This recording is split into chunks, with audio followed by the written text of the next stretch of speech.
यदि आपको मेरा प्रयास अच्छा लगे तो मेरे चैनल को सब्सक्राइब करके बेल आइकन दबाएं, जिससे सर्वप्रथम आपको आगामी वीडियो की सूचना मिल सके। सुप्रभात बच्चों, आज हम पढ़ने जा रहे हैं हिंदी व्याकरण के अंतर्गत अलंकार प्रखंड। अलंकार प्रखंड को दो वीडियो में प्रस्तुत किया जाएगा। पहले भाग में शब्दालंकार का अध्ययन करेंगे और आने वाले समय में दूसरे भाग में हम अर्थालंकार का अध्ययन करेंगे।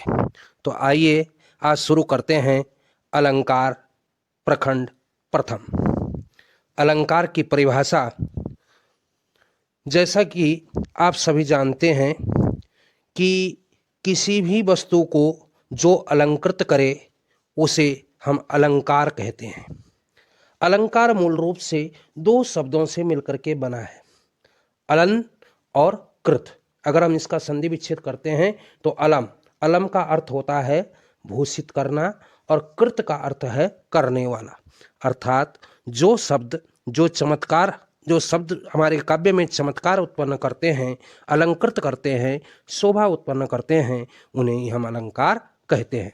दूसरे अर्थ में काव्य अथवा भाषा को शोभा प्रदान करने वाले मनोरंजक ढंग को भी हम अलंकार कहते हैं। अब इसी को संकीर्ण अर्थ में समझने का प्रयास करेंगे। काव्य शरीर अर्थात भाषा को शब्दार्थ से सुसज्जित तथा सुंदर बनाने वाले चमत्कारपूर्ण मनोरंजक ढंग को भी हम अलंकार कहते हैं। अन्य अर्थों में अलंकार का जो शाब्दिक अर्थ है वह है आभूषण। मानव समाज हमेशा ही सौंदर्य का उपासक रहा है। सौंदर्य के प्रति मनुष्य का आकर्षण हमेशा से रहा है और इसी सौंदर्य के कारण उसने अलंकारों को जन्म दिया है। जिस प्रकार सुवर्ण आदि के आभूषणों से शरीर की शोभा बढ़ती है, उसी प्रकार काव्य की शोभा अलंकारों से बढ़ती है। तो आइए आज हम जानते हैं अलंकार के महत्व पर भी चर्चा करेंगे। काव्य में अलंकार की महत्ता सिद्ध करने वालों में आचार्य भामा हैं। उद्भट, दंडी और रुद्रट के नाम से जो विशेष रूप से प्रसिद्ध हैं। इन आचार्यों ने काव्य में रस को प्रधानता न देकर अलंकार को मान्यता दी है। अलंकार की परिपाटी यद्यपि बहुत पुरानी है। काव्य शास्त्र के प्रारंभिक काल में अलंकारों पर ही विशेष बल दिया गया था। हिंदी के आचार्यों ने भी काव्य में अलंकारों को विशेष स्थान दिया है। तो आज हम जानते हैं सर्वप्रथम अलंकारों के भेद प्रकार। अलंकार मुख्य रूप से दो प्रकार के होते हैं, दो भेद होते हैं अलंकारों के। पहला शब्दालंकार और दूसरा अर्थालंकार। तो आइए आज हम पढ़ने जा रहे हैं इस वीडियो के माध्यम से शब्दालंकार। अर्थालंकार को आने वाली दूसरी वीडियो में आपको समझाया जाएगा। शब्दालंकार, जैसा कि आप सभी जानते हैं कि शब्द और अलंकार दो शब्दों से मिलकर के बना है शब्दालंकार। जिस अलंकार में शब्दों के प्रयोग के कारण कोई चमत्कार उत्पन्न होता हो उसे हम शब्दालंकार कहते हैं। दूसरे शब्दों में जहां अलंकार शब्द पर आश्रित हों, जहां पर शब्द बदल जाते हैं तो अलंकार अपने आप बदल जाते हैं या नष्ट हो जाते हैं, तो उस प्रक्रिया को भी हम शब्दालंकार के नाम से जानते हैं। शब्द और अलंकार शब्द मिलकर के शब्दालंकार मिलता है और इस प्रकार से अब हम जानेंगे शब्दालंकार के मुख्य भेद। शब्दालंकार के मुख्य भेद इस प्रकार हैं। पहला अनुप्रास अलंकार, दूसरा यमक अलंकार और तीसरा श्लेष अलंकार। तो आइए विस्तार से चर्चा करते हैं।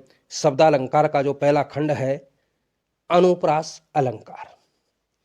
अनुप्रास, अनु और प्रास अर्थात पीछे पीछे चलने वाला। यहाँ पर आप देखेंगे कि वर्णों की आवृत्ति को अनुप्रास कहा जाता है और जब एक ही वर्ण की आवृत्ति एक से अधिक बार होती है, 2 या 3 या 4 बार होती है, तो उसको हम अनुप्रास कहते हैं। अनु शब्द जो है, अनु और प्रास दो शब्दों के योग से मिलकर के बना है। अनु का अर्थ है बार बार और प्रास का अर्थ है वर्ण। अर्थात वर्ण, एक ही वर्ण जब बार बार आता है तो उस प्रक्रिया को हम अनुप्रास के नाम से जानते हैं। जैसे यहाँ पर एक उदाहरण के माध्यम से भी आप देखेंगे, मुदित महीपति मंदिर आए, सेवक सचिव सुमंत्र बुलाए। इन शब्दों में देखेंगे आप कि पहली पंक्ति में म म म वर्ण की आवृत्ति 3 बार हुई है। दूसरी पंक्ति में भी स वर्ण की आवृत्ति 3 बार हुई है। तो इस कारण से इसमें अनुप्रास अलंकार है। इसके अलावा अनुप्रास अलंकार के और भी उदाहरण होंगे, जैसे तरनि तनुजा तट तमाल तरुबर बहुछाए। इस पंक्ति में त वर्ण की आवृत्ति बार बार हुई है। इसके अलावा चारु चंद्र की चंचल किरणें खेल रही हैं जल थल में।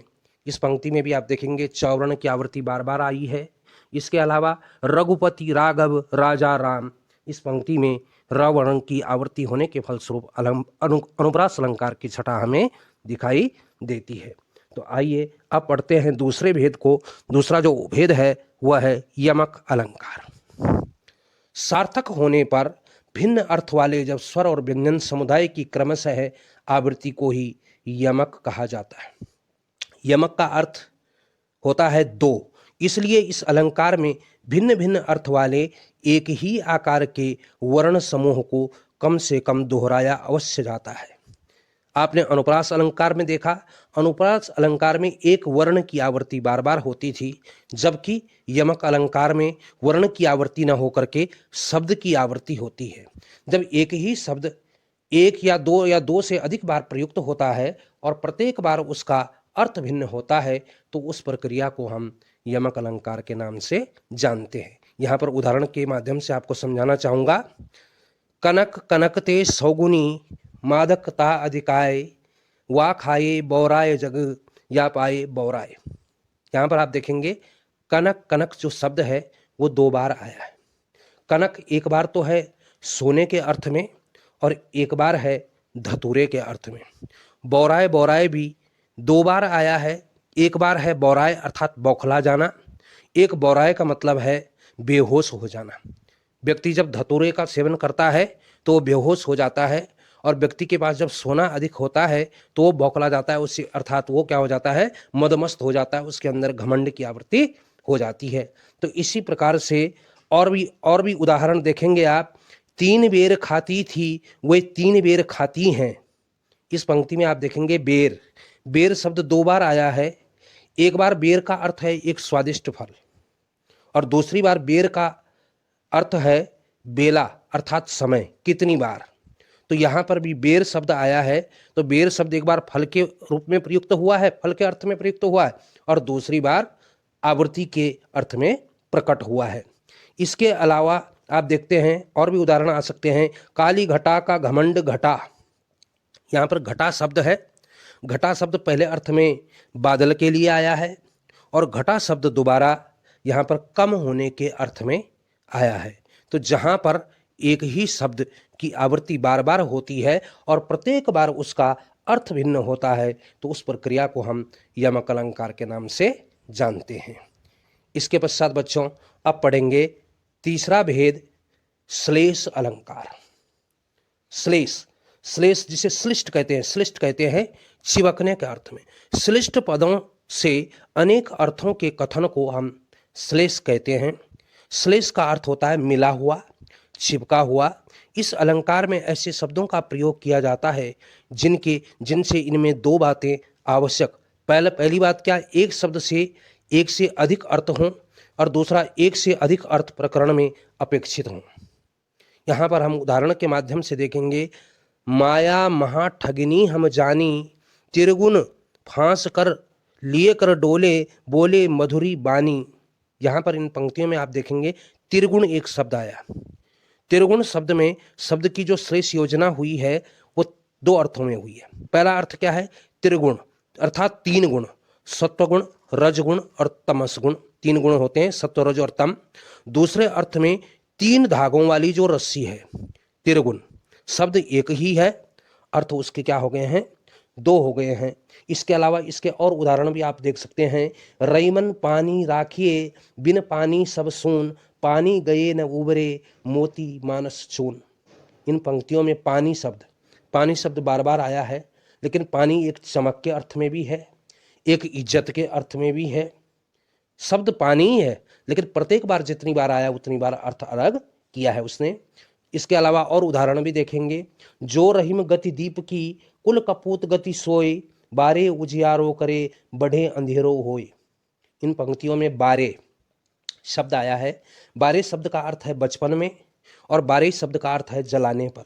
उसी प्रकार बढ़े शब्द जो है, बढ़े का अर्थ है बढ़ने पर, और दूसरा अर्थ है बूझने पर। तो यहाँ पर हमने श्लेष अलंकार का ये अध्ययन किया, और इस अध्ययन के फलस्वरूप अब मैं जानना चाहूँगा, आपको कुछ जो है होमवर्क के रूप में कुछ प्रश्न दूंगा, जिनके आप अपने हिसाब से अर्थ लगाएंगे, अपने हिसाब से अध्ययन करेंगे। और बच्चों, ये रहे आपके लिए कुछ अभ्यासार्थ प्रश्न हैं, इनके उत्तर आपको कमेंट सेक्शन में देने हैं। जैसे पहला उदाहरण है, जो रहीम कुल दीप की कुल कपूत की सोई, बारे उजियारो करे बढ़े अंधेरो होए। इनमें 4 उत्तर दिए गए हैं वैकल्पिक रूप से, और आपको चुनना है कि सही उत्तर कौन सा है। दूसरा है, लाल देह लालील से और हरिलाल लंगूर, वज्र देह दानव दलन, जय जय जय कपिसूर।